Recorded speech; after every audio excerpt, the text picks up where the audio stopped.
کہ وہ آئے اور اپنے خیالات کا اظہار رہ کر آزادی پہنچے کے کنارے پر دیش بھکت شہیدوں کی قربانی کو یاد کرتے ہیں. یسریٰ صدیقی. الحمدللہ رب العالمین والصلاة والسلام علی رسولہ الکریم. اما بعد. سب سے پہلے میں انتہائی عقیدت و محبت کے ساتھ اپنے تمام سامعین کو سلام پیش کرتی ہوں. السلام علیکم ورحمۃ اللہ وبرکاتہ. پھر میں آئے ہوئے تمام مہمانان اکرام کا پرجوش خیر مقدم اور پرتپاک استقبال کرتی ہوں اور اپنی خوش قسمتی اور نیک بختی کا اظہار کرتی ہوں کہ آج 1 سال کے بعد خداوند قدوس نے پھر سے ہمیں مسرت بخش موقع عنایت فرمایا. دعا کریں کہ اللہ تعالیٰ ایسی خوشیاں ہمیں بار بار نصیب کرے. آمین. کوئی بزم ہو کوئی انجمن یہ شعار اپنا قدیم ہے. کوئی بزم ہو کوئی انجمن یہ شعار اپنا قدیم ہے. جہاں روشنی کی کمی ملی وہیں ایک چراغ جلا دیا. محترم حضرات، جب 16ویں صدی کی آخری دہائی آئی تو ملک میں تن کے گورے من کے کالے انگریزوں کا ناپاک سایہ پڑا اور یہ ناپاک فطرت لوگ وطن عزیز پر شپوں مارنے لگے. دن دہاڑے اس سونے کی چڑیا کو کنگال کرنے لگے. مادر وطن میں ظلم کی بھٹی سلگانے لگے.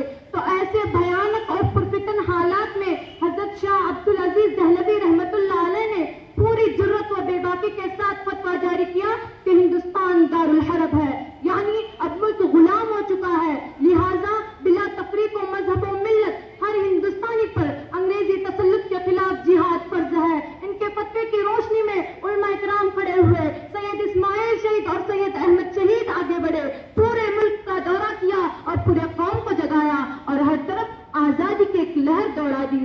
اور سن 1831 عیسوی کو بالا کوٹ کی پہاڑی پر لڑ کر جام شہادت نوش کیا. وہ ٹیپو سلطان ہی کی ذات تھی کہ جس نے کہہ کر کے گیدڑ کی 100 برس کی زندگی سے شیر کے 1 دن کی زندگی بہتر ہے. لوگوں کی رگے مردہ میں آزادی کی وہ باقی لہر دوڑا دی اور خود بھی انگریزوں کے خلاف برسرے پیکار رہے. اور ٹیپو سلطان مادر وطن کی حفاظت کرتے ہوئے میدان جنگ میں شہید ہو گئے. اسی لیے کسی شاعر نے کیا خوب کہا ہے، کبھی مرعوب ہم ہوتے نہیں شورے سلاسل سے، کبھی مرعوب ہم ہوتے نہیں شورے سلاسل سے، نہیں ڈرتے کبھی ہم قوت بازوئے قاتل سے.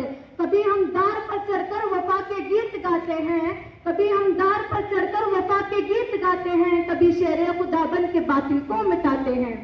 چنانچہ حضرت اسماعیل شہید رحمت اللہ علیہ، حضرت سید احمد شہید رحمت اللہ علیہ اور میر ولایت حسین اپنے خاندان سمیت انگریزوں کے مقابلے کے لیے میدان کارزان میں کود پڑے اور ایک ہی دم میں پورا کا پورا خاندان شہید ہو گیا. صادق پور میں پورے قبیلے کے قلعے اور گھر پر ہل چلوا دیے گئے. دہلی میں توپ کے دہانے پر سینکڑوں لوگوں کو باندھ کر اڑا دیا گیا. حضرات سامعین، لیکن افسوس کہ آج ان تمام قربانیوں کو بھلا دیا گیا. مادر وطن کو خون سے سینچنے والوں کے احسانات فراموش کر دیے گئے. کبھی نام سنا مولوی پیر علی اور ان کے غریب ساتھیوں کا؟ نہ ڈول نہ ڈگا کے ساتھ بغاوت کا نعرہ بلند کرتے ہوئے صدر گلی سے نکلے اور لون کے میدان تک آتے آتے اسی میدان میں پھانسی پر چڑھا دیے گئے. آخر یہ شعر پڑھتے ہوئے گھر سے بے گھر ہو گئے. در و دیوار پہ حسرت سے نظر کرتے ہیں، در و دیوار پہ حسرت سے نظر کرتے ہیں، خوش رہو اہل وطن ہم تو سفر کرتے ہیں. دوستو بتاؤ اور سچ بتاؤ، کیا وقت کا یہی تقاضا تھا کہ ملک کو ہر موڑ پر خطرات سے بچانے والے اور اسے ثریا کی بلندی عطا کرنے والوں کی قربانیوں کو بالکل بھلا دیا جائے؟ ہمارے اسلاف مولانا محمد علی جوہر، حکیم اجمل خان، ڈاکٹر انصاری، پروفیسر عبدالباری، مفتی کفایت اللہ شاہ جہاں پوری، مولانا رشید احمد گنگوہی، شیخ الہند دیوبندی دشمنوں سے لڑتے لڑتے شہید ہو گئے. الغرض اگر جنگ آزادی میں علماء کرام اور دانشوران قوم حصہ نہ لیتے تو یہ ہندوستان کبھی بھی آزاد نہ ہوتا.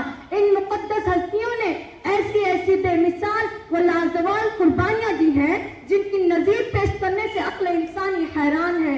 اور آج ہمیں اس بات پر فخر ہے کہ ہمارے اسلاف نے ہندوستان کے ساتھ وفاداری و جانثاری کا ایک عظیم کارنامہ انجام دیا ہے. آزاد ہند کی کتاب کا ہر ورق مسلمانوں کی بے پناہ قربانیوں اور مسلسل جد و جہد کے نقود سے بھرا ہے، جس کے بغیر تاریخ کا ہر صفحہ ادھورا، اس کا ہر باب نامکمل اور ہر عنوان پھیکا معلوم ہوتا ہے. میں اپنی تقریر ایک شعر کے ساتھ ختم کرتی ہوں.